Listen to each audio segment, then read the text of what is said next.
Bismillahirrahmanirrahim. Welcome to Aisha Forces Academy. Like my videos, subscribe my channel and press the bell icon for more updates. अस्सलामुअलैकुम students, उम्मीद करता हूँ आप तमाम लोग खैर खैरियत से होंगे और बहुत प्यारी ज़िंदगी गुजार रहे होंगे। स्टूडेंट्स, आप लोगों को याद होगा हमारी पाकिस्तान एयरफोर्स एरोट्रेट टेस्ट प्रिपरेशन चल रही है, जो के जॉब्स अभी तक अनाउंस हुई नहीं है, बट सून इंशाल्लाह जल्द ही हो जाएंगी कुछ दिनों में।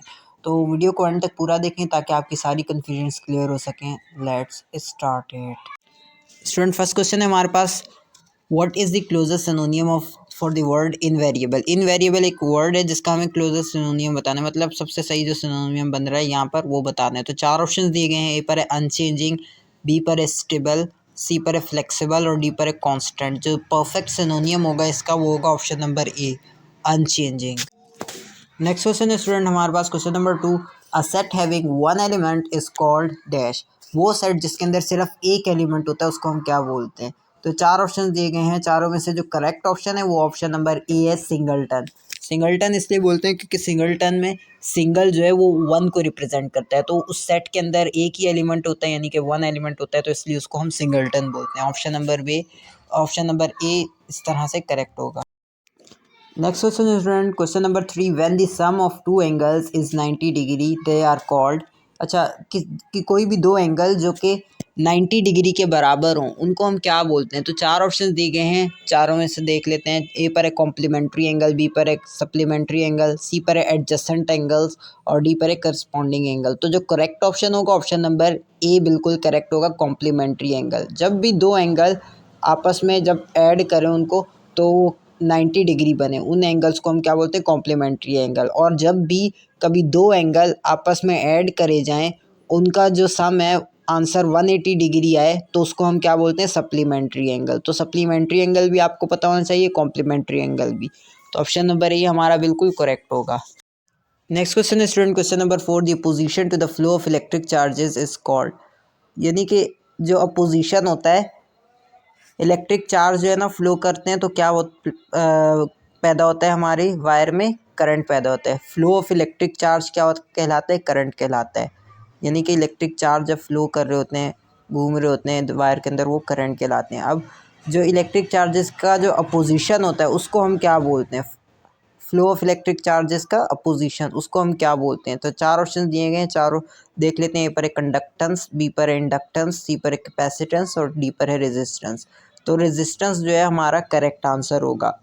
रेजिस्टेंस ऐसी चीज़ है जो कि अपोजिशन को मेजर करती है, जो फ्लो ऑफ इलेक्ट्रिक चार्जेस का जो अपोजिशन होता है उसको मेजर करती है और ये हमें बताती है मेजर करके।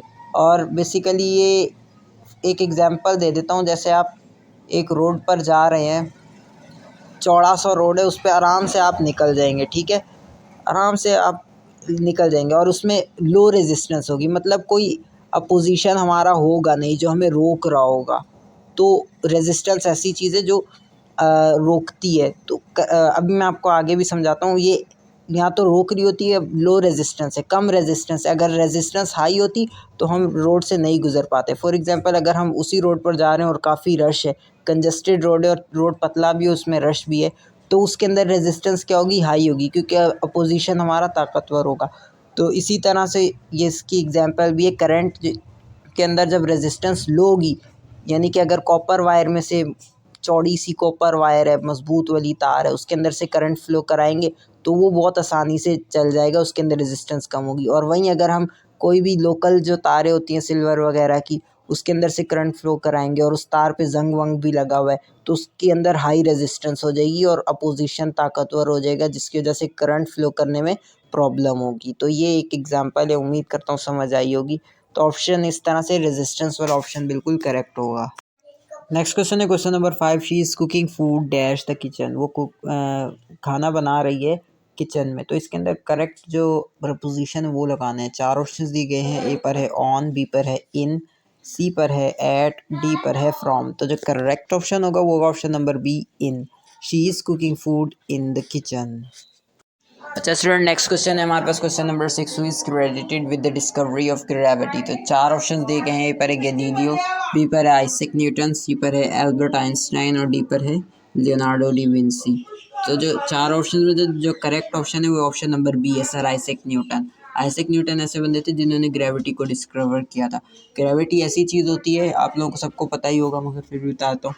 ग्रेविटी ऐसी चीज़ होती है जो हमें ज़मीन पर खींची हुई है। मतलब अगर हम ज़मीन पर खड़े हैं आज, यहाँ बैठे हैं, तो ग्रेविटी की वजह से बैठे हैं। अगर हम ग्रेविटी इस दुनिया में ना हो तो हमारे पास जो है हम कुछ भी ना करें, मतलब हम इधर हो ही ना, हम आसमानों में उड़ रहे हैं, तो कुछ ऐसा ही समझ लें। ग्रेविटी बेसिकली प्रोड्यूस किस वजह से होती है? ग्रेविटी गोल घूमने की वजह से प्रोड्यूस होती है। और गोल हम कैसे घूम रहे हैं? हमारी जो ज़मीन है वो गोल घूम रही है। जब भी कोई चीज़ भी आप गोल घुमाएंगे, फॉर एग्जांपल आपने सर्कस में देखा होगा, चारों तरफ जो है ना, सर्कस में जो मौत का कुआं होता है उसमें बाइक चला रहे होते हैं, चारों तरफ घूम रही होती है ना वो बाइक।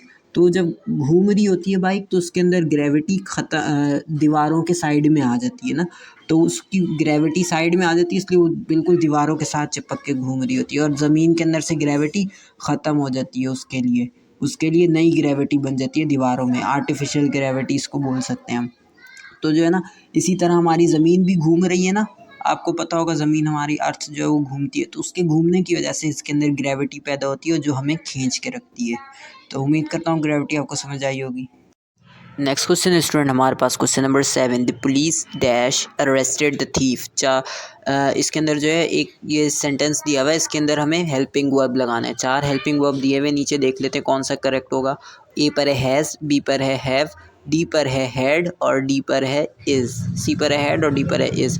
तो जो करेक्ट ऑप्शन होगा वो होगा हैव इस वजह से करेक्ट ऑप्शन होगा क्योंकि ये जो पुलिस है ना, इसके अंदर हैज़ इसलिए नहीं आएगा क्योंकि पुलिस एक पूरी टीम होती है और टीम के लिए हमेशा हैव लगता है। पुलिस एक सिंगल पर्सन नहीं है। अगर हम कोई सिंगल पर्सन की यहाँ बात हो रही होती तो हमारे पास हैज़ लगता है, तो इसलिए हैव लगेगा। और हैड जो है वो तो पास्ट का टेंस होता है, तो ऑप्शन नंबर बी बिल्कुल करेक्ट।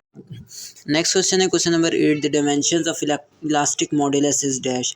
इलास्टिक मॉडुलस की डायमेंशंस क्या होती हैं? तो 4 ऑप्शन दिए गए हैं, चारों देख लेते हैं। ए पर है ml-1 t-2 ml0 t की पावर -2 ml की पावर -1 t की पावर -1 ml पावर 0 t 0। तो जो करेक्ट ऑप्शन है option number A ml power -1 t power -2 जो है बिल्कुल करेक्ट ऑप्शन है। नेक्स्ट क्वेश्चन है student question number 9, if 1 dozen pencils price कितनी है?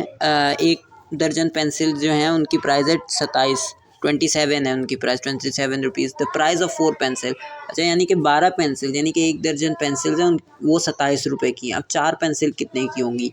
बहुत ईजी है, कोई लंबी चौड़ी कहानी नहीं होगी। 27 को 12 से डिवाइड कर देंगे। क्यों? क्योंकि हमें पहले एक पेंसिल की प्राइस पता करनी है, तभी हम 4 पेंसिलों की पता करेंगे।